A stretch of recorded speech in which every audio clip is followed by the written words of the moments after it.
E aí, palmeirense, o Vasco não aguentou a pressão do Palmeiras, saída de bola errada, Palmeiras ali recupera e Tigrinho ali bota a bola para dentro, botando seu primeiro gol com a camisa do Verdão, com a camisa do maior do Brasil.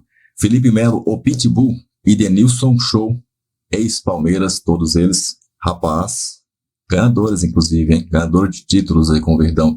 Eles falaram aí dessa vitória do Verdão. Vamos lá ver.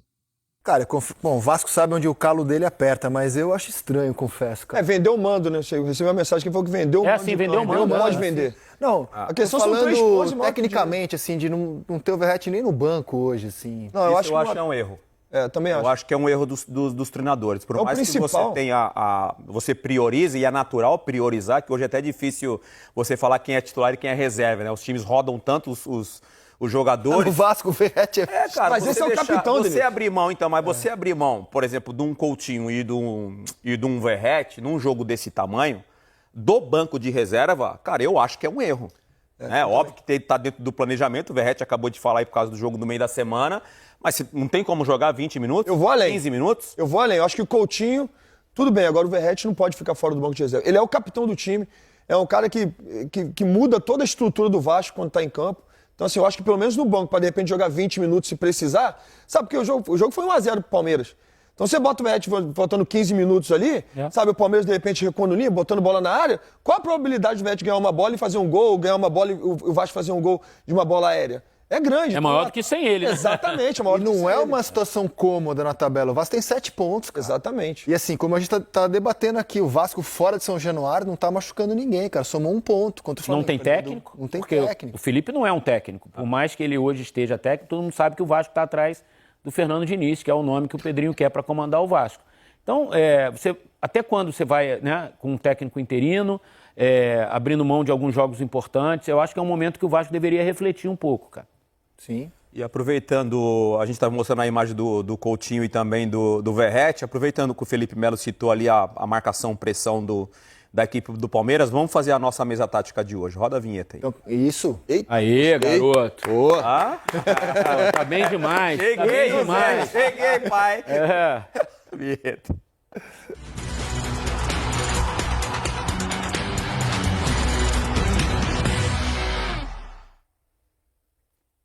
A nossa mesa tática de hoje, a gente mostra ali a equipe do Palmeiras, né? Apesar do jogo não ter sido em casa, mas normalmente a gente coloca o time que vence o jogo, então a gente coloca ali a equipe do Palmeiras e no segundo momento mostrar o lance do gol, e aí a gente coloca os protagonistas, os envolvidos na jogada do gol do Palmeiras. O Felipe Melo citou aqui a boa marcação-pressão da equipe do Palmeiras, que aí você tem o destaque do Vitor Roque, Richard Rios, que faz a marcação-pressão no Hugo Moura, e o Estevão, né, que ajuda a fazer essa sombra, se pode dizer dessa forma, para o Hugo Moura, que está aqui na imagem, não achar esse passe para o Luiz Gustavo. Logo mais a gente mostra na imagem. Na sequência dessa imagem, tem um detalhe que eu acho que é extremamente importante a gente falar. Quando o Hugo Moura recebe essa bola dentro da área do Léo Jardim, os times estão fazendo essa saída de bola, né? Abre ali os laterais, os zagueiros, né? O volante recebe a bola ali do pé do goleiro e tenta sair jogando. Nesse momento, o Richard Rios faz a marcação-pressão no Hugo Moura. O Hugo Moura, depois no telão, eu vou mostrar para você e dar a minha opinião, o que o Hugo Moura poderia ter feito, porque ele tinha a opção também de achar o João Vitor, mas ele prefere, por causa de um detalhe que mais na frente eu vou falar, ele prefere girar a bola para o lado esquerdo dele para tentar achar o Luiz Gustavo. E ele não consegue achar o Luiz Gustavo nessa posição, porque o Estevão faz um movimento curto para cortar o passe, ele se atrapalha na saída de bola, quando ele tenta achar o passe, o Estevão rouba a bola e acha o Vitor Roque, que faz esse movimento pisando na área e fazendo o gol. Uma saída de bola que provavelmente não teve tanto tempo para ser treinada. Pode voltar aqui para mim, por favor. Uma saída de bola que não teve tanto tempo para treinar, porque o Hugo Moura, quando ele pega essa bola do Jardim, ele poderia ter girado para o lado direito dele. Por que eu falo? Se a gente conseguir rodar a imagem do lance, a gente vai no telão aqui, Por que eu falo isso, Isaac? Tá vendo? Esse é o lance do jogo, né? Aí a bola do Giai que tá fazendo... Acho que é o 6º jogo dele como titular no Palmeiras, né? Aí fazendo uma função diferente, né? Fazendo um terceiro zagueiro pelo lado direito. É mais ou menos o que o Rocha fazia. Jogando exato. bem. Pra gente ir no lance do gol, ó, esse é o lance do Giai, que ele rouba a bola, o Felipe Melo falou que ele fez o gol, né? Ele tira o gol lá e na sequência ele recebe essa foto, ó. Tamanha é a confiança que o Giai tá jogando com a camisa do Palmeiras, mais à vontade, mais adaptado. Então ele rouba, ele salva o gol do Vasco ali. E aí é o lance do gol, ó. O que eu quero dizer nesse lance aqui, ó?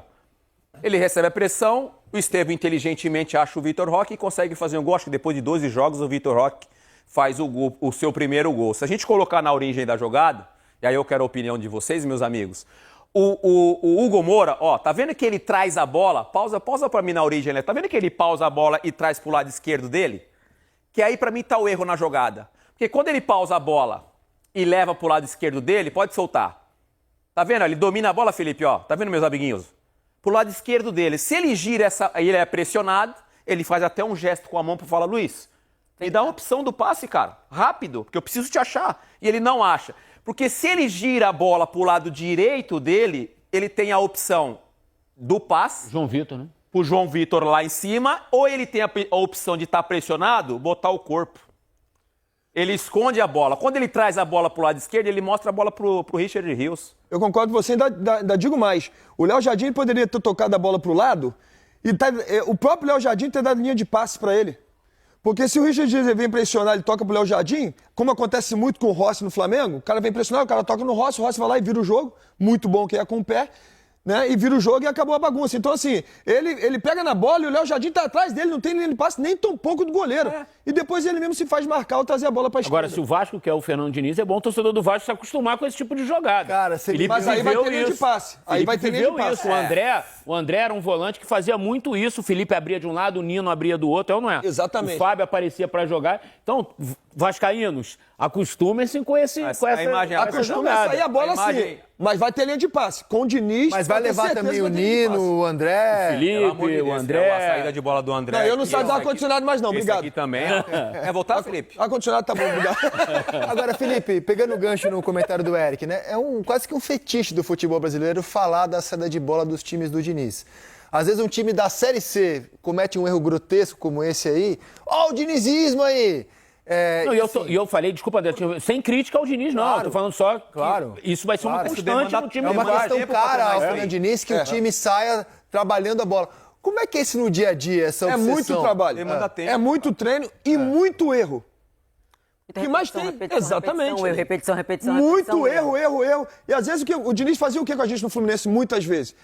Os caras pegavam e falavam assim, vocês vão ter que sair jogando aqui e se viram tem que sair jogando da área, de dentro da área. E vem todo o time pra cá, às vezes eles marcavam com 1 ou 2 jogadores a mais. E nós saímos jogando. É claro que no início você erra, e ele chutava a bola em cima do Fábio, o Fábio não conseguia dominar, chutava de novo. Aí você vai, repetição, você vai fazendo as coisas melhores. Quando você chega no campo, você tem 2 a mais, você sai jogando. E de fato aconteceu. E muitas vezes acontece sucesso, como cansou de acontecer sucesso com essa Muitas saída vezes. de bola O do Manchester Diniz. City, o Fluminense fez uma saída maravilhosa contra o time do Guardiola. Mas o que temos que pensar é o seguinte, colocar na balança, né? Porque vai errar. Porque os atletas são seres humanos. Mas também sai gol de chutão. Vamos errar. Chutão que o time pega a bola e faz gol. Mas quando saía gol, que o Fábio, a bola no pé do Fábio, nós saímos tocando bola, saía gol, ele anotava.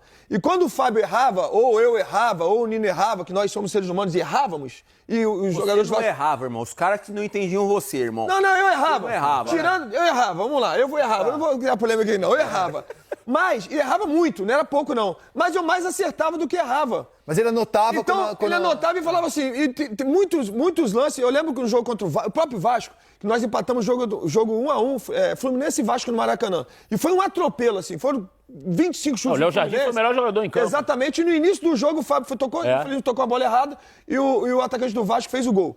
O Pedro Raul hoje está no Ceará. Quando chegou no vestiário, ele falou assim, ó, tem problema. Aqui, ó, nós temos não sei quantos pontos com bola saída no seu pé. Olha quantos gols nós fizemos, olha quantos pontos nós conquistamos com a bola saindo do seu pé. Então errar uma bola vai errar. O ideal é não errar, vamos treinar para não errar. Mas é um camarada que sabe mexer com o psicológico do atleta, ele dá a confiança necessária para o atleta. Então, você vai ver o Vasco saindo jogando dessa maneira, vai errar, vai, mas muito menos. Você vai ver o Vasco chegando na cara do gol do adversário com bola tocada, porque é muita repetição, Então, porque o Diniz dá muita estratégia, dá muita... todo mundo vem. O cara pega a bola, tem 3, 4 opções para jogar. O Denilson trouxe uma notícia do Dudu, então eu vou dar uma do Diniz também aqui. É o técnico que o Vasco quer, isso todo mundo sabe. Ele quer trabalhar no Vasco, ele já deu o sim. O que está pegando agora é uma questão financeira, e aí o Pedrinho vai tentar acertar com o empresário do Fernando Diniz, que é o Bertolucci, o Juliano Bertolucci, que é o empresário do Fernando Diniz. Então, o Diniz já deu o sim para o Vasco, ele quer trabalhar no Vasco, ele quer voltar ao Vasco. O Pedrinho tinha até uma ideia de que o Diniz só assumisse durante a parada para a Copa do Mundo de Clubes, porque exatamente aí ele teria tempo para repetir. Só que o Diniz, ele quer tanto voltar a trabalhar e ele gosta tanto disso que ele falou, não, se a gente acertar, no dia seguinte eu já estou dando treino no Vasco. Então, havendo acerto, parte financeira, o Diniz assume o Vasco imediatamente, ele não vai esperar a parada da Copa do Mundo para começar a trabalhar. Então agora, o torcedor vascaíno que quer o Diniz tem que torcer para ter esse acerto financeiro. Diniz é o tipo de cara seguinte, jogou agora, por exemplo, Flamengo e Corinthians. O Dorival estava lá em cima, se for o Diniz, estava lá embaixo. Eu não quero nem saber, se tiver que perder, vai perder comigo em campo. Eu estou aqui, eu acredito no projeto, vou dar a confiança necessária para os atletas. Isso tem um peso dentro do vestiário? Isso tem um peso enorme. Isso tem um peso enorme. A confiança que ele dá para o atleta é um peso enorme. Quando chega um treinador, que é um treinador grande, que já venceu o que venceu, e que muda todo o ambiente, muda a forma de jogar, que dá confiança para um, que dá confiança para outro, isso muda completamente. Agora, o torcedor do Vasco tem que estar preparado também para esse resultado não aparecer de imediato. O torcedor do Vasco demora um pouquinho, né? Tem que entender que demanda tempo. Mas aí é o elenco que você tem também, né? Você tem que Mas o cobrar Diniz é o coisa time boa. de acordo com o elenco que você Não é tem. nem só o né? elenco, não é nem só o elenco também, né? A gente já viu o Cruzeiro que ele pegou também ano passado e teve continuidade no início do ano. A ideia de jogo dele é muito... Peculiar. O atleta tem que querer. Não só querer, mas demanda muito treino, não é fácil. Mas assim... Então acho que é um conjunto de fatores. O pessoal tem que vestir a camisa ali. Não, mas independente do treinador, né? Tem que defender. Mas existe... 100%. Sim, existe treino, por exemplo, o Diniz, eu acho que o momento que ele esteve no Cruzeiro, assim, pelo que eu entendo de futebol, pelo que eu enxergo de futebol, não compraram a ideia dele. Uma aceitação do elenco. Exatamente, não compraram a ideia dele. Diferente do Fluminense. O Fluminense, todo mundo comprou a ideia. Não, os caras, a gente quer jogar, e é isso mesmo. Tiver que sair com risco, vão sair com risco. Então, assim, o atleta tem que comprar a ideia. Se o atleta te comprar a ideia, ele é um bom cara pra te ensinar. Tem uma questão técnica que, às vezes, E ter jogadores para fazer isso. Tecnicamente, o jogo do Diniz, a ideia do Diniz, você pegou o time do Fluminense, por exemplo, tecnicamente, era um time que conseguia dar essa resposta. Poderia demorar um pouquinho, mas você via que eu, por exemplo, nesse momento, vamos imaginar que o Diniz fechou com o Vasco. Eu não consigo imaginar que rapidamente o João Vitor, Hugo Moura, jogadores assim, da primeira linha de defesa do Vasco, consiga ter um entendimento rápido da ideia do Mas, por exemplo, Diniz. Denilson, Tá aí o Pitbull mandando papo, Denilson Show dando o recado aí para todos que quiserem ouvir. O Verdão está na briga aí para ganhar o campeonato mais uma vez. Mais uma vez eu vou refazer para você aqui a tabela de classificação. Depois da vitória do Cruzeiro sobre o Flamengo, o Cruzeiro foi aos mesmos 13 pontos do Fluminense e do Red Bull Bragantino. O Fluminense é o quinto, tá pouco à frente do Bahia, que tem 12 pontos, tá? O Cruzeiro é o quarto, o Red Bull Bragantino é o terceiro, 13 pontos os dois, inclusive o Flu também.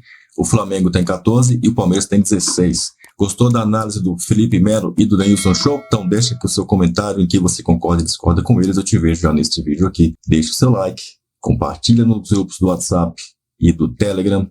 Avante. Palestra.